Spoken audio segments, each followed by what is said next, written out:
Hi. Fellow persons with disabilities, or any word that you prefer, I believe that we are all abled in any way. And to our allies as well who are in the audience as well, I'd like to welcome all of you. My name is Nigel. I have post-traumatic stress disorder and general anxiety disorder, and that's actually a very deadly combination. And I found out this morning that my doctor is actually going to try and consider a psychiatric assessment for depression. I've been homeless for about 6 years now, off and on, and every time I try to get out, I keep falling back in. And why does this have to do with pride?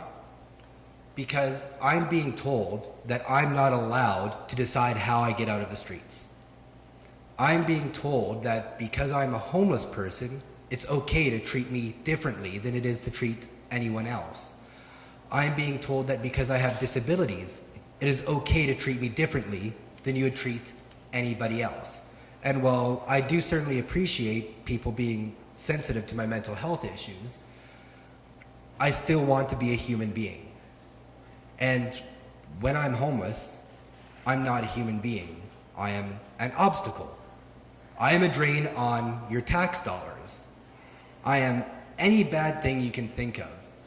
But generally, I am told that it is okay to treat me differently just because I'm in this certain situation. The mustard seed recently, in fact, even went so far as to say, because you're homeless, we've decided that you don't need to use electricity. You may have spent money on a laptop. You may need that laptop to look for a job. You may need your cell phone to look for a job, but we don't want you to do that. And so it becomes really, really frustrating for me as somebody who's just trying to fit in to use what little luxuries that I do have when I'm being told that because I'm homeless, it's okay to treat me miserable. It's okay to treat me like less than a human being. And when people go out of their way to treat me like less than a human being. And this is something that I see not just within the homeless community, but within the disability community, within the feminist movement, that it's okay to treat people differently just because of certain things that are not within their control. And it scares me, it frightens me, it's wrong.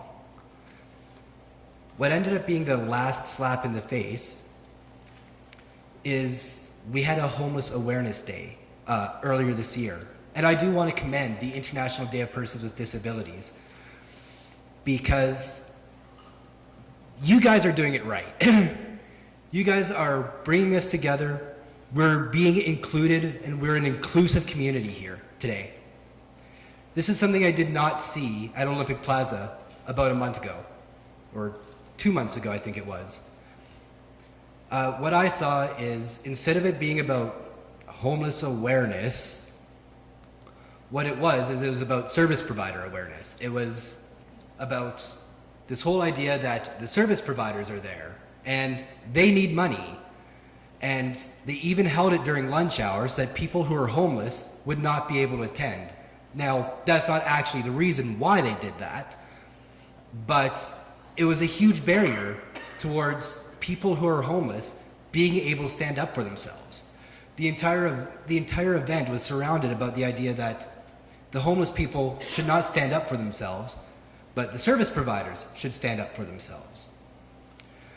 We have here, and you'll see in the slides coming up, a statue in Edmonton, homeless awareness. It's actually called the Memorial Statue. It's used to honor homeless people who have died in the streets. We have nothing like that here in Calgary. We have no longest night of the year in order to help us, connect and mourn. This past year, 3 of my friends have passed away on the streets. And we don't have any way of recognizing that. They'll be forgotten in a year if not for people like me and people like you standing up and recognizing that homelessness is killing people, that we're being forgotten, we're being invisible. So much so to the fact that There's even campaigns on Twitter, the We Are Visible campaign and Invisible People campaign. I really love Mark Horvath for all the work that he's done and put into that. And I would love to actually see more recognition. Now, it's tying it back into pride. Very few people are proud to be homeless. It's often something that brings a stripping of dignity and a huge amount of shame. And I'll even admit, I'm not proud to be homeless. I am not proud to be suffering. What I am proud of, though, is that because of this suffering, I have an opportunity to stand up for myself. I have an opportunity to stand up for my friends, to stand up for my allies. I have made several allies through this. I've made allies through I Don't Know More. I've made allies through the feminist movement. I've made allies with Disability Action Hall and Accessible Housing Calgary.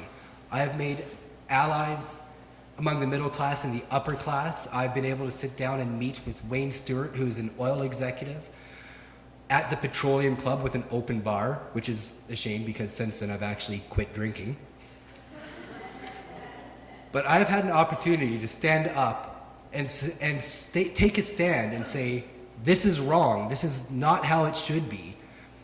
And while there's a million organizations devoted to ending homelessness, there's only one or two I can think of that are devoted to ending discrimination towards the homeless. And that's where I take my stand, because we won't end homeless until we end that discrimination. So stand with me. Thank you.